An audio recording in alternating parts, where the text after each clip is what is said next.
एक नगर में रघुनाथ नाम का एक व्यापारी रहता था।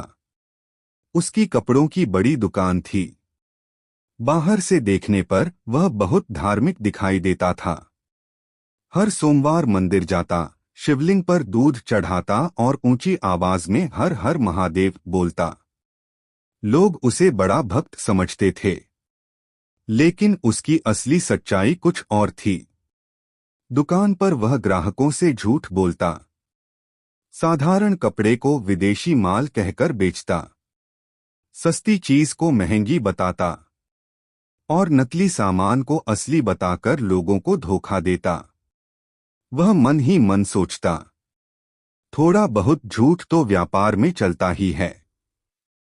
भगवान को क्या फर्क पड़ता है, मैं पूजा तो करता ही हूं। एक दिन एक गरीब बूढ़ी महिला उसकी दुकान पर आई। उसके पास अपनी बेटी की शादी के लिए थोड़े से पैसे थे। उसने विनती करते हुए कहा, बेटा, मेरी बेटी की शादी है, मुझे अच्छे कपड़े दे दो, लेकिन मेरे पास ज्यादा पैसे नहीं हैं। रघुनाथ ने अंदर ही अंदर सोचा, अच्छा मौका है ज्यादा कमाने का। उसने साधारण और हल्के कपड़े को बहुत बढ़िया और मजबूत बताकर महंगे दाम में बेच दिया। बूढ़ी महिला ने भरोसा करके पैसे दे दिए और चली गई। कुछ दिनों बाद शादी में वही कपड़े पहली ही धुलाई में फट गए। बूढ़ी महिला रोने लगी। वह मंदिर गई और शिवलिंग के सामने खड़ी होकर बोली, भोलेनाथ, मैंने उस व्यापारी पर भरोसा किया था। अगर मैं गलत हूं तो मुझे सजा दो, और अगर उसने धोखा दिया है तो उसे समझा दो। उसकी आंखों से आंसू बह रहे थे। उधर रघुनाथ की दुकान पर अचानक अजीब घटनाएं होने लगीं। अच्छा खासा चलने वाला व्यापार अचानक ठप पड़ गया। ग्राहक कम होने लगे। कुछ पुराने ग्राहक लौटकर शिकायत करने लगे कि उनका सामान भी खराब निकला। धीरे धीरे उसकी बदनामी फैलने लगी। रघुनाथ परेशान हो गया। उसने सोचा, मैं तो रोज पूजा करता हूं, फिर मेरे साथ ऐसा क्यों हो रहा है। एक रात उसे स्वप्न आया। उसने देखा सामने भगवान शिव खड़े हैं। शांत, गंभीर, लेकिन उनकी आंखों में करुणा थी। शिव बोले, रघुनाथ, तुम रोज मेरे मंदिर आते हो, जल चढ़ाते हो, लेकिन क्या तुमने कभी सोचा कि सच्ची पूजा क्या है। रघुनाथ कांपते हुए बोला, प्रभु, मैं तो आपकी भक्ति करता हूं। शिव मुस्कुराए और बोले, भक्ति केवल शब्दों और अर्पण से नहीं होती। जब तुम किसी गरीब को धोखा देते हो, जब तुम झूठ बोलकर किसी का विश्वास तोड़ते हो, तब तुम मुझे नहीं, अपने ही कर्मों को चोट पहुंचाते हो। मुझे दूध नहीं, तुम्हारा सत्य चाहिए। मुझे फूल नहीं, तुम्हारी ईमानदारी चाहिए।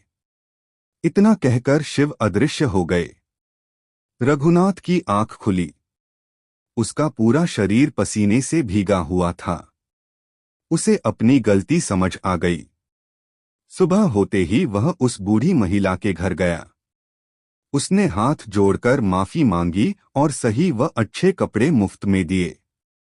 साथ ही अतिरिक्त पैसे भी लौटाए। धीरे धीरे उसने अपनी दुकान में एक नियम बना लिया, यहाँ केवल सच्चाई बिकेगी। अब वह ग्राहकों को सही जानकारी देने लगा। अगर सामान साधारण है तो साधारण कहता, अगर महंगा है तो कारण समझाता। कुछ ही महीनों में उसकी ईमानदारी की चर्चा पूरे नगर में फैल गई। लोग कहने लगे, रघुनाथ की दुकान पर भरोसे से जाओ, वहां धोखा नहीं मिलेगा। उसका व्यापार पहले से भी ज्यादा बढ़ गया। लेकिन इस बार उसे सिर्फ धन नहीं, मन की शांति भी मिली। एक दिन मंदिर में खड़े होकर उसने कहा, भोलेनाथ, अब समझ आया। सच्ची पूजा मंदिर में नहीं, इंसान के व्यवहार में होती है। और उसे ऐसा लगा जैसे शिवलिंग से एक शांत आशीर्वाद की धारा उसके मन में उतर रही हो। सीख, मोरल, सच्ची भक्ति केवल पूजा पाठ नहीं, बल्कि सच्चाई और ईमानदारी में छिपी होती है। जो व्यक्ति दूसरों का विश्वास तोड़ता है वह भगवान से दूर हो जाता है, लेकिन जो अपनी गलती स्वीकार कर सुधार करता है उस पर शिव की कृपा अवश्य होती है। हर हर महादेव। दोस्तों, अगर वीडियो पसंद आए हो तो इसे लाइक, शेयर और चैनल को सब्सक्राइब कर दे, हमारी मदद हो जाएगी। धन्यवाद।